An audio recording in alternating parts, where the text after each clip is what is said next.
Our top story today from the GatewayPundit.com. Judges postpone January 6 trials after the Trump landslide victory. What does this mean for the persecuted MAGA supporters from that fateful day? We're covering this story and so much more here on the Gateway Pundit's Week in Review.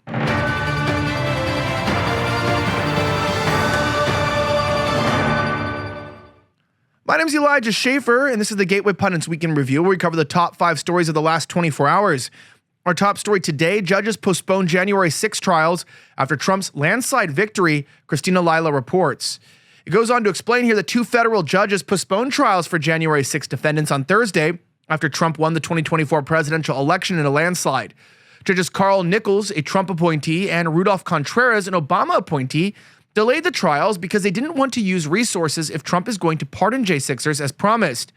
According to the Justice Department, approximately 944 January 6 defendants, mostly peaceful first-time offenders, have received sentences for their activity at the U.S. Capitol. Approximately 562 January 6 defendants have been sentenced to prison. Politico originally reported that 2 federal judges agreed Thursday to postpone criminal trials for defendants accused of breaching the Capitol on January 6, 2021, agreeing that President-elect Donald Trump's imminent inauguration could make the proceedings unnecessary.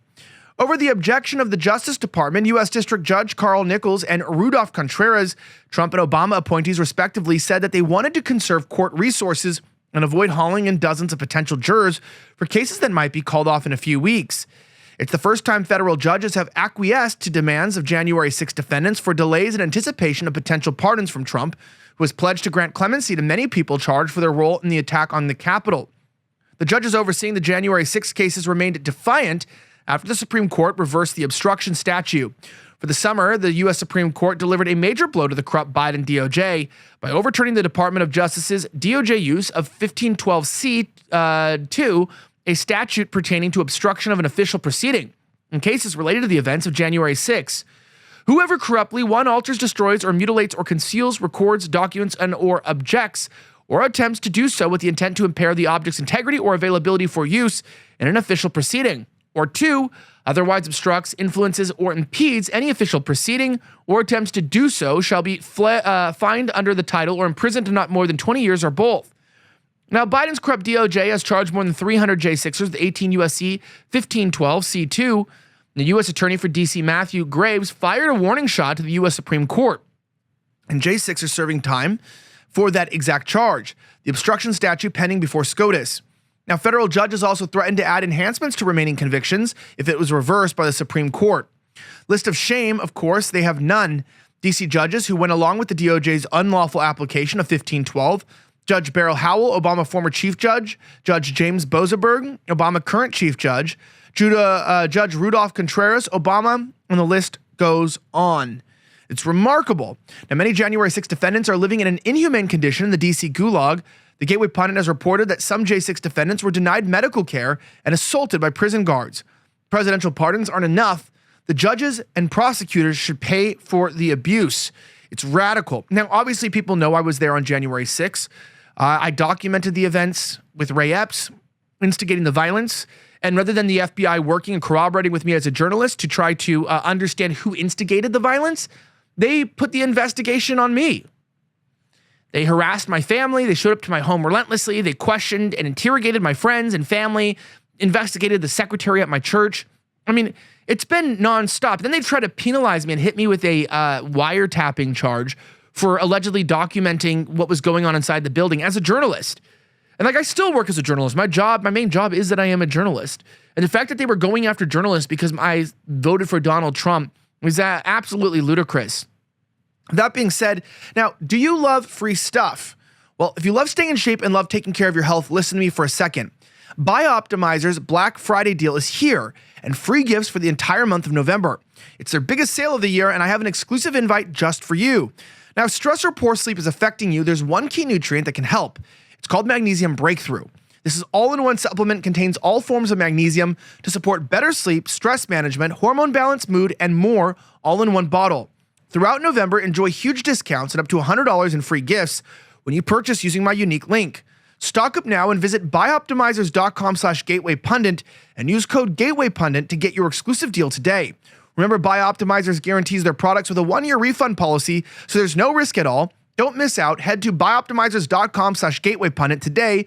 Promo code gatewaypundit. Don't miss out. That's bioptimizers.com/gatewaypundit to get $100 in free gifts with purchase. Check it out today.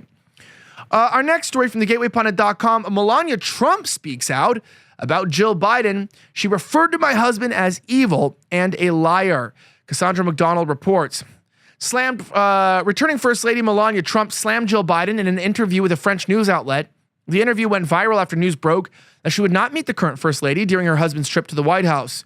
Ms. Trump revealed that Jill Biden called her after the assassination attempt on Donald J. Trump in October, but wonders if concern was genuine, given the inflammatory way that she had been speaking of him on the campaign trail. I do question, however, whether Jill's concern was genuine, as a few days prior, she referred to my husband as evil and a liar, she told French outlet Paris Match. The former model continued that it was obvious that the onslaught of rhetoric from Democrat leaders and the mainstream media was so deeply embedded in our nation's consciousness that it prompted an attempt to assassinate him. Ms. Trump said that after the assassination attempt at his Pennsylvania rally, she was relieved that my husband was safe, but was upset about the political environment that prompted it. They want Donald Trump out. They won't stop. Has the concept of respect become antiquated? She asked.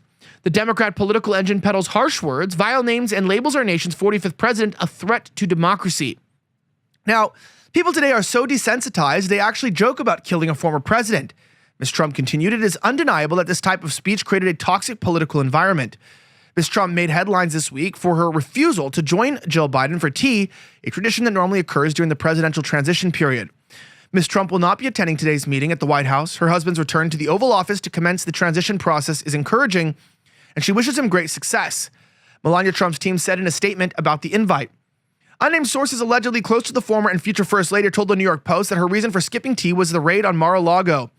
Ms. Trump met with Michelle Obama after the 2016 election, but did not have tea with Jill Biden in 2020, and for that, we do not blame her. Additionally, breaking huge, President Trump announces nomination of GOP Representative Matt Gaetz for U.S. Attorney General. Christina Lila reports. President Trump on Wednesday announced nomination of GOP Representative Matt Gaetz for U.S. Attorney General. It is my great honor to announce that Congressman Matt Gaetz of Florida is hereby nominated to be the Attorney General of the United States. Matt is a deeply gifted and tenacious attorney, trained at the William and Mary College of Law, who has distinguished himself in Congress through his focus on achieving desperately needed reform at the Department of Justice.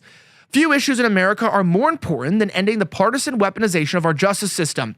Matt will end the weaponization government project, protect our borders, and dismantle criminal organizations, restore America's badly shattered faith and confidence in the Justice Department. And on the House Judiciary Committee, which performs oversight of the DOJ, Matt played a key role in defeating the Russia hoax and exposing alarming and systemic government corruption and weaponization. He's a champion for the Constitution and the rule of law, Trump said on Wednesday. Trump posted this initially to Truth. Now, Matt will root out the systemic corruption at the DOJ and return the department to its true mission of fighting crime and upholding our democracy and Constitution. We must have honesty, integrity, and transparency at the DOJ. Under Matt's leadership, all Americans will be proud of the Department of Justice once again, Trump said. He went on to explain, it will be an honor to serve as to the president as Trump's Attorney General. So it has been confirmed, it is official, Matt Gaetz will be serving as the Attorney General if Congress will confirm it. Now, we know that there's a rudimentary problem with Cornyn and Thune and other different rhinos who are from deep red districts and just get in the same way that Democrats do. The vote, blue no matter who, it's the vote red no matter when. They're planning on obstructing this nomination, right? So you have in some ways a very difficult task where we do have the Senate majority and we did win the House, allegedly, but can we whip the votes? Now, McConnell already did a little coup d'etat and made sure that the leadership in the Senate was going to be people who were antagonistic to the MAGA movement so that the D.C. establishment would have its roots and its interest protected. It's remarkable to me that we live in a country where D.C. has more power than their constituents. It looks like one day maybe we'll have to primary them. That being said, Russia collusion hoaxer Adam Schiff terrified after Trump nominates Matt Gaetz as the U.S. Attorney General. Check this out. President Trump on Wednesday announced nomination of GOP Representative Matt Gaetz for U.S. Attorney General. It is my great honor to announce that Congressman Matt Gaetz at Florida is hereby nominated to be the Attorney General of the United States. Matt is a deeply gifted and tenacious attorney trained at the William and Mary College of Law. who has distinguished himself in Congress through his focus on achieving desperately needed reform at the Department of Justice. Few issues in America are more important than ending the partisan weaponization of our justice system. Matt will end weaponized government, protect our borders, dismantle criminal organizations, and restore America's badly shattered faith and confidence in the Justice Department. On the House Judiciary Committee, which performs oversight of DOJ, Matt played a key role in defeating the Russia hoax and exposing alarming and systemic government corruption and weaponization. He is a champion for the Constitution and the rule of law, Trump said on Wednesday. Now, Matt will root out the systemic corruption, as we mentioned previously. Matt said he would accept it. Now, Russia collusion hoaxer and newly elected Senator Adam Schiff is terrified and isn't taking it well. First, the Supreme Court granted a president immunity for weaponizing the Justice Department. Now, Donald Trump wants to appoint Matt Gaetz as AG, Schiff said. Confirming him would mean affirming the worst potential abuse of DOJ. He must be rejected by the Senate. That's Adam Schiff crying with his little schmarmy hands. Now, Schiff was deeply involved in spreading the Trump-Russia collusion hoax after Trump won the 2016 election. He was also involved in the first impeachment show trial against Trump in 2019. Now, shameless liar Adam Schiff said that there is a significant and incriminating evidence that Trump colluded with Russia during the 2016 election, even though Mueller concluded the investigation with no new indictments in 2019. Reuters explained this, that House Intelligence Chairman Adam Schiff blasts GOP critics, describing evidence he says points to collusion by the Trump campaign with Russia. There's no reason that we need to put more airtime to his lies. Now, that being said, it is interesting that we're all talking about energy. And I want to remind you guys, if you've ever seen Chuck Norris, he's almost 80 years old. He's like 84 or something. And he's literally kicking butt. What's even more shocking is that he's actually stronger and can work out longer than when he was in his 50s. He said that he has a lot of energy left over for his grandkids. Now, he did this by making just one change, and he says that he still feels like he's in his 50s. His wife even started doing this one thing too, and she's never felt better. She says that she feels 10 years younger and her body looks leaner and she has energy all day. Now, Chuck made a special video that explains everything. Make sure that you watch it by going to chuckdefense.com/pundit or by clicking the link below the video. It will change the way that you think about your health. Once again, that's chuckdefense.com/pundit and click on the link in the description below to watch the video now. You won't believe how simple it is. Watch his method by clicking the link in the description below at chuckdefense.com/pundit today. Now, that being said, our last story, House Foreign Affairs Committee Chairman detained at Dulles Airport and charged with being drunk in public, Christina Lila reports. House Foreign Affairs Committee Chairman Michael McCaul was detained at Dulles International Airport in D.C. on November 4th and charged with being drunk in public. McCaul said that he made a mistake by taking Ambien and drinking several alcoholic drinks before his flight. Okay, I'm actually going to defend him on that because I had a run-in with the law when I was 21. I mean, that was like over a decade ago. I didn't hurt anyone or anything because I had mixed alcohol with Ambien. And I was prescribed it, and it was at night, and no one told me, I was just young, that you shouldn't mix it, and so I ended up like sleepwalking and getting in trouble. It's like I think there's a class action lawsuit going against that. I really do believe that's a real problem. Now, McCaul said that he made a mistake by taking Ambien. According to reports, police approached McCaul to offer him, who appeared disoriented. McCaul missed his flight and accidentally locked himself out of his phone while he was trying to rebook his flight.